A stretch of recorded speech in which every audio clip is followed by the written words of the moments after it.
You know that flash of brilliant purple you sometimes see in a reef tank?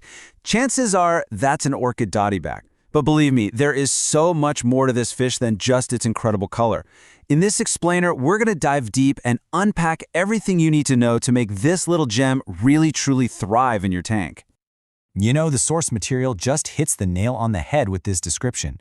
A dazzling gem with a bold personality. And that's exactly where we need to start.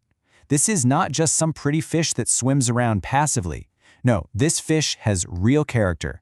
And understanding that personality, that is the absolute key to success.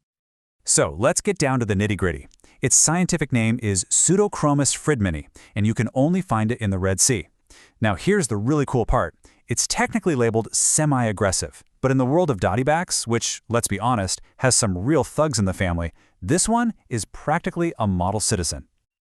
Okay, hold on. Before we even think about tanks or food, there is one crucial first step. You have to be 100% sure you're buying a true Orchid Dottyback. Why? Because it has some lookalikes out there, and grabbing the wrong one can mean unleashing a tiny purple tyrant in your peaceful aquarium. And you really need to pay attention to this. The Royal Grandma, it's pretty easy to spot with its half-purple, half-yellow body. No problem there. The real trap is the Magenta Dottyback. They look almost identical, but just look at that temperament row. Aggressive versus the Orchid's semi-aggressive. In a community tank, trust me, that is a world of difference. So here's the one thing you need to burn into your brain. Look for that dark, distinct line running right through the Orchid Dottyback's eye. The much more aggressive Magenta Dottyback, it doesn't have one. That single, simple feature is your golden ticket to getting the right fish.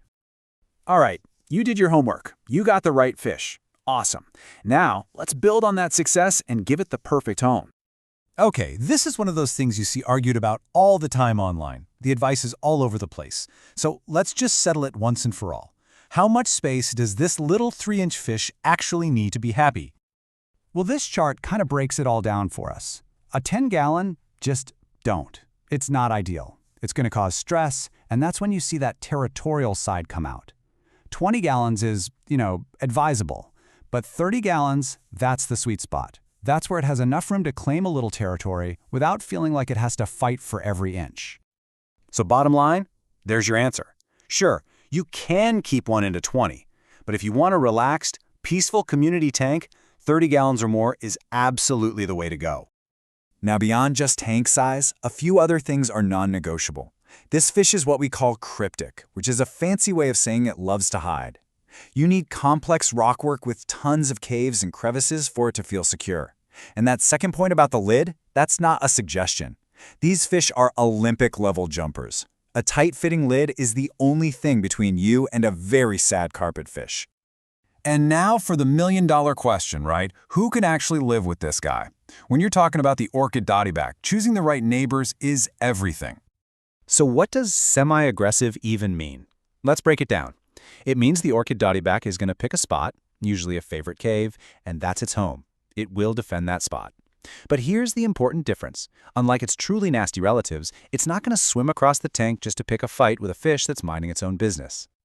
So, who makes the best tank mates? Well, the secret is simple. Pick fish that occupy different zones of the tank. Clownfish, anthias, and chromis, they're usually hanging out in the open water column. Gobies and blennies, they're down on the sand bed. They all naturally stay out of each other's way, and that's how you keep the peace. And then we have the blacklist. Don't even think about putting two Dottybacks together unless they're a confirmed pair in a huge tank. It's just guaranteed warfare. The source is also super clear about firefish. It's a risky combo where the poor, timid firefish usually gets bullied into hiding. And while your corals are safe, that tiny, expensive ornamental shrimp, yeah, it might just look like lunch. But hey, here is the absolute best part for all you reefers out there. The Orchid Dottyback is 100% reef safe. It won't touch your corals, softies, LPS, SPS, it couldn't care less. It'll completely ignore them. And, as a little bonus, it'll even help you out with pest control by gobbling up small bristleworms. All right, let's talk about food. Keeping this fish healthy is actually pretty easy, but keeping that spectacular, vibrant magenta color, well, that all comes down to what's on the menu. It's a pretty straightforward feeding plan. The foundation of its diet should be good frozen foods, like mysis shrimp. Then you'll want to supplement that with a high-quality pellet made for carnivores, and every now and then toss in some live food as a treat to get those natural hunting instincts going. It's a really easy eater. Now, for the real pro tip.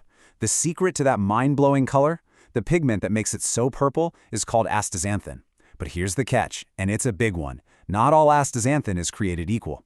The research is crystal clear. The natural stuff, from microalgae, is way, way more effective at producing that deep, rich color than the synthetic version you find in a lot of cheaper foods. And the research even gives us the magic number.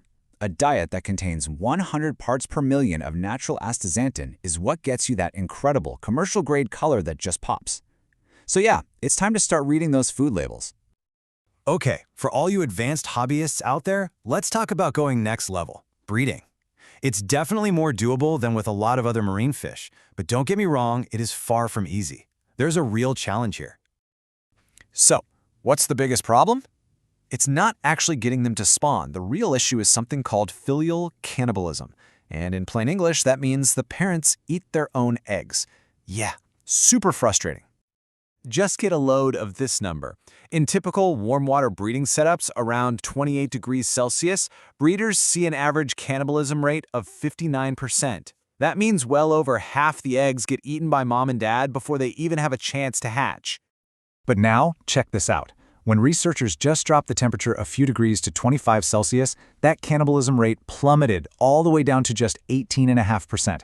That small temperature drop is the secret weapon for breeders. It's a total game changer that dramatically increases your chances of a successful hatch. So, when you put it all together, the stunning color, that bold but manageable personality, and the fact that it's completely reef-safe, you really got to ask yourself, if you've got the right knowledge and the right setup, could the Orchid Dottyback actually be the perfect fish for your aquarium?